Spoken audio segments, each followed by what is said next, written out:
Buat lo yang sekarang lagi istirahat, rebahan, dan mungkin coba untuk nonton video 1%, coba deh gue ngajak lo buat mikir sejenak.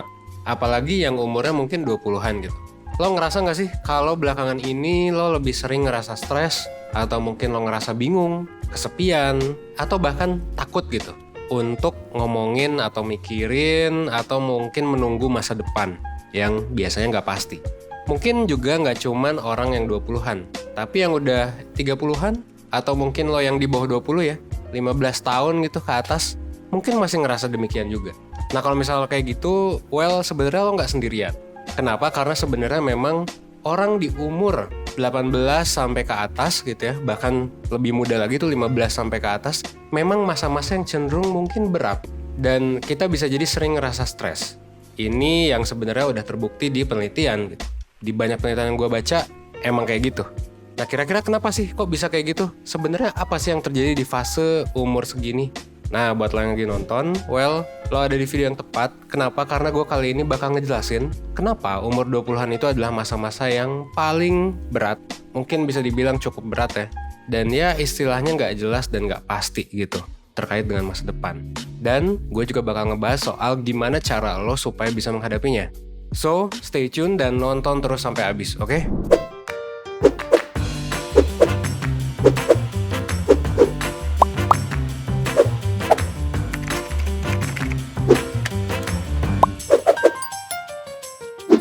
Mungkin lo udah sering denger ya sama kalimat yang gue sebutin tadi. Atau mungkin ada di antara lo yang saat ini lagi ngalamin sendiri hal-hal itu.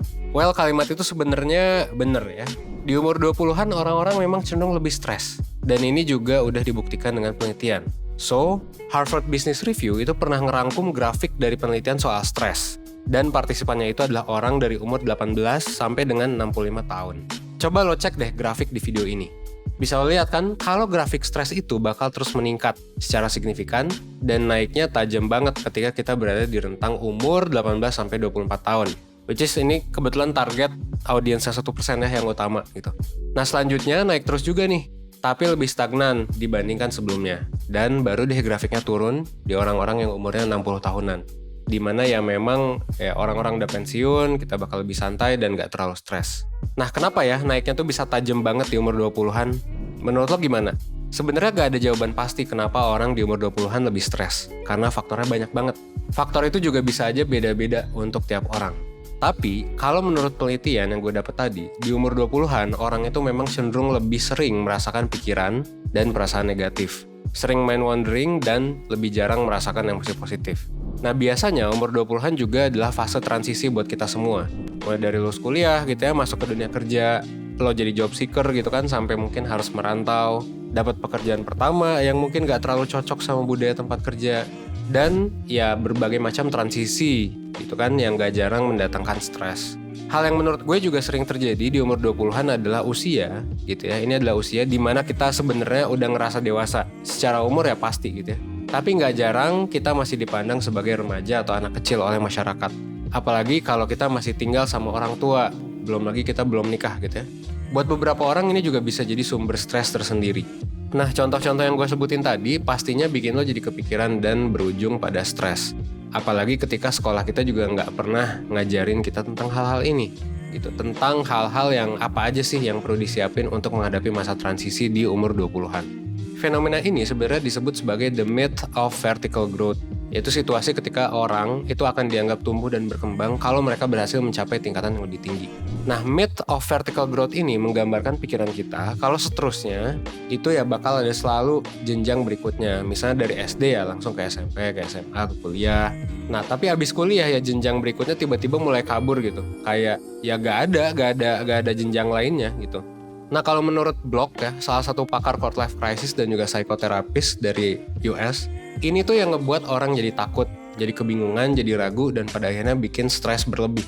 Nah that's why ini yang ngebuat orang-orang mengalami quarter life crisis gitu, yang biasanya memang muncul di umur 20-an. Nah ketika kita lagi mengalami fase ini, kita cenderung akan muncul keinginan buat bereksplorasi, gitu ya, buat ngelakuin hal baru, baik soal diri sendiri maupun hal-hal di sekitar. Tapi ya kadang ini bikin stres, karena eksplorasi tanpa kesiapan yang matang buat sebagian orang malah bikin gak nyaman, atau bahkan menakutkan, atau bahkan ya bikin kita bisa galau banget gitu. Makanya 1% ya ada di sini kan gitu. Kita sebagai life school ya kita pengen ngajarin hal-hal yang gak diajarin sekolah atau pendidikan formal yang penting buat kehidupan. Salah satunya adalah dengan ini ya, kita bikin konten YouTube, kita bikin layanan ya, mentoring, counseling gitu kan. Kita juga bikin webinar, kelas online. Ya itu kenapa? Karena ya kita memang gak pernah diajarin tentang hal ini di sekolah. Dan ya gimana caranya ya kita berharap supaya semua orang bisa mempersiapkan diri buat ngadepin quarter life crisis ini dengan lebih sehat dan bisa tertangani dengan baik gitu. Krisis juga sebenarnya nggak selamanya berarti buruk, nggak selamanya negatif gitu. Tapi ya orang kadang susah untuk belajar bahwa ini adalah hal yang bisa jadi positif gitu ketika ditangani dengan baik. Kayak grafik di awal aja gitu, kalau orang mengalami quarter life crisis, tahapan stres yang mereka lalui itu bakal lebih stagnan gitu, nggak nukik kayak di umur 20-an. Kayak kita bisa jadi abis mengalami quarter life crisis ini kita mulai paham sama diri kita dan gimana cara menanggulangi stresnya. Begitu pula di grafik lain, lo bisa lihat ya. Grafik soal perasaan positif dan kepuasan hidup bakal meningkat seiring berjalannya waktu. Meskipun di usia awal 20-an itu kelihatan banget, itu ada di deket garis 0. Yang berarti kalau lo berhasil menghadapi quarter life crisis, itu bisa lo dapetin ketika lo mencapai umur itu. Nah, karena quarter life crisis ini adalah suatu hal yang memang bakal terjadi, dan umur 20-an itu adalah masa yang cukup stres, lo perlu mempersiapkan diri buat menghadapi stres dan perasaan gak nyaman yang terjadi di fase itu. Nah, pertama, lo harus ngapain? Pertama, lo bisa mulai buat ningkatin pemahaman soal diri lo. Cari tahu dan pelajari gimana cara lo mengatasi stres. Dan gimana caranya lo mengontrol emosi negatif. Gitu ya. Dengan lo paham sama diri lo sendiri, lo bisa nentuin mana hal yang cocok buat lo dan mana yang enggak. Dan yang kedua, yang bisa lo pahami juga adalah ini fase yang bisa lo lewati gitu. Jadi itu positif sebenarnya. Gitu ya. Dan 1% ya bakal ngebantu lo dalam memahami hal ini. Itu yang tadi gue bilang, kita bikin konten, kita bikin mentoring, webinar gitu ya. Nah pas banget buat lo yang mau belajar lebih gimana caranya buat nerapin tips-tips yang gue kasih tahu tadi. 1% bakal ngadain webinar tentang gimana caranya mengenal quarter life crisis dan juga mengenali pemicunya dan gimana cara mengatasinya. Nah ini bakal diadain di tanggal 30 Januari 2021. Ini bakal dibawain sama gue, Evan, dan bakal ada Kak Sabrina juga selaku psikolog dari 1%.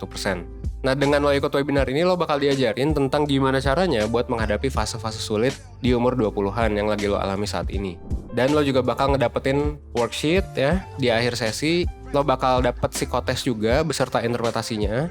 Lo bakal masuk ke grup komunitas Telegram juga. Dan ya sisanya banyak lah ya, sertifikat gitu kan. Terus lo bakal dapet rekamannya dan masih banyak lagi ya. Silakan kalau misalnya lo tertarik langsung cek aja link di description box. Itu di sana juga ada diskon promo yang bisa lo dapetin ya. Lo bisa masukin kode promo yang tertera di layar sekarang ya.